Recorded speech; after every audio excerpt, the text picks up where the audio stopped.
The majority of people with opioid addiction in the United States started by using prescribed painkillers. As a result, one of the targets of lawsuits related to the opioid epidemic has been pharmaceutical companies that marketed products that ultimately led to addiction and death. I'm Stephen Morrissey, managing editor of the New England Journal of Medicine, and I'm talking with Rebecca Haffajee, an assistant professor of health management and policy at the University of Michigan School of Public Health. Dr. Haffajee has co-authored a perspective article about strategies for holding drug manufacturers and distributors liable for the opioid epidemic. Dr. Haffajee, you write in your article that lawsuits against opioid manufacturers and distributors were filed starting in the early 2000s, but that they've become more frequent recently. Are the majority of them brought by government or by private citizens? Well, the trend has changed. So in the early years, the suits were typically individual personal injury claims brought on behalf of individual patients who had addiction and who had overdosed.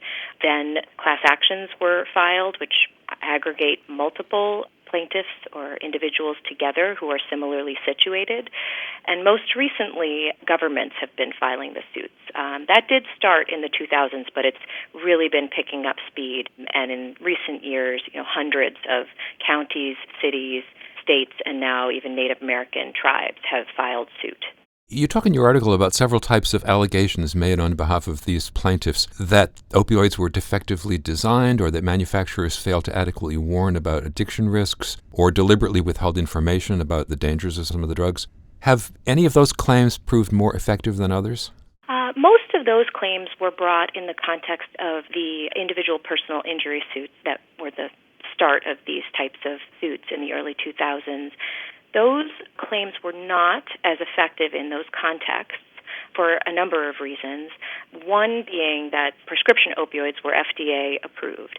And so to say that there was failure to warn when FDA is checking the packaging and the labeling, and to say that it's defectively designed when it's an approved product, those were difficult claims to make and to win. Also, in terms of causality and showing that it was actually the manufacturers who had caused the harm, there was a problem there because there were a lot of intervening causes. So the prescriber was considered what we call in legal terms a learned intermediary, or somebody who was supposed to be actually providing some of the information about the risks to the patient. And then they were also potentially prescribing not as indicated. And then the patients also were sometimes misusing the drugs or using them not as prescribed. So there were a lot of intervening causes that also contributed to potentially the harm and make it more difficult to lay the blame exclusively or predominantly at drug manufacturers' feet. So we also have suits by government. What's the primary motivation of the federal government in bringing these lawsuits? Is it to recoup some of the costs of paying for the drugs and treating addiction, or is it to push the industry to change its practices? What's the motive? It's really both. So the government is essentially saying that they are claiming that they have been injured by these drugs, and they're seeking some form of restitution to repair their social systems and their costs that have been spent on the epidemic. So they are both seeking money to actually put towards some of the harms and the public health harms that have been generated by the epidemic, and they also are potentially seeking to change industry practices. Looking specifically at the Trump administration, has it indicated whether litigation against pharmaceutical companies is going to be one of its strategies for addressing the opioid crisis? How do you think the litigation trends are going to change under this administration? Well, President Trump did indicate when he made his national address declaring the opioid epidemic a public health emergency that there would be forthcoming potential litigation against opioid companies. He wasn't very specific in the nature of that litigation. The federal government has already brought suits and has settled for some, the largest one being for $600 million against Purdue Pharma. And then also a number of its top executives for $34 million. So that's the biggest settlement so far, but that was years ago. And so it seems that there has been an indication that the Trump administration may pursue further litigation, but they have not actually filed suit yet, to my knowledge, and the most recent suits have been filed at the state and more local levels. What actually contributed to the success of that suit against Purdue? I think in that context, the main allegation that was brought was that Purdue Pharma had violated the Food, Drug, and Cosmetic Act by misbranding its product OxyContin with the intent to defraud or mislead. There was some admission of fault to misleading physicians and patients about the product's addictiveness and misbranding it as abuse-resistant under the Food, Drug, and Cosmetic Act. So that's one of the few settlements where there actually was some kind of admission of fault. But I think it was successful because there was a clear mandate under federal law not to misbrand, and there was sufficient evidence in that case that Purdue Pharma had branded its product as less addictive than it was and more effective for certain indications than it was. Do you think we're going to see another settlement that large?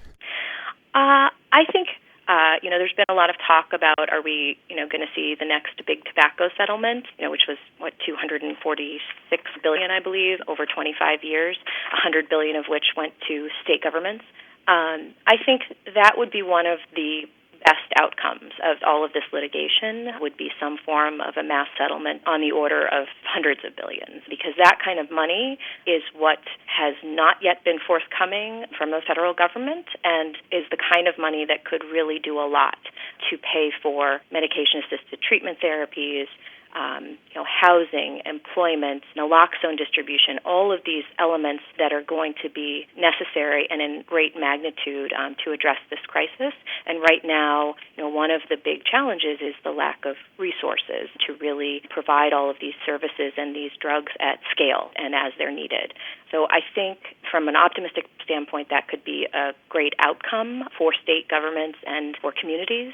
I don't know if it will be a mass settlement of that magnitude. I do think that there will be increasing settlements in terms of frequency and magnitude for the individual cases that have been brought, because they're being brought with such great frequency now. The evidence base is increasing in terms of marketing practices, internal documentation within drug companies and distributors.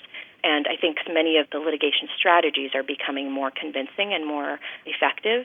So I do think that the drug companies are harnessing great resources because, if they lose one case or settle and admit to fault in one case, then that could have great reaching repercussions because then they may have to settle, in other cases with similar claims brought by another state, for example. So they are trying, I think, very hard to not admit fault and not lose these cases, but I think the magnitude and the level of the evidence is starting to weigh against their favor. Thank you, Dr. Haffajee.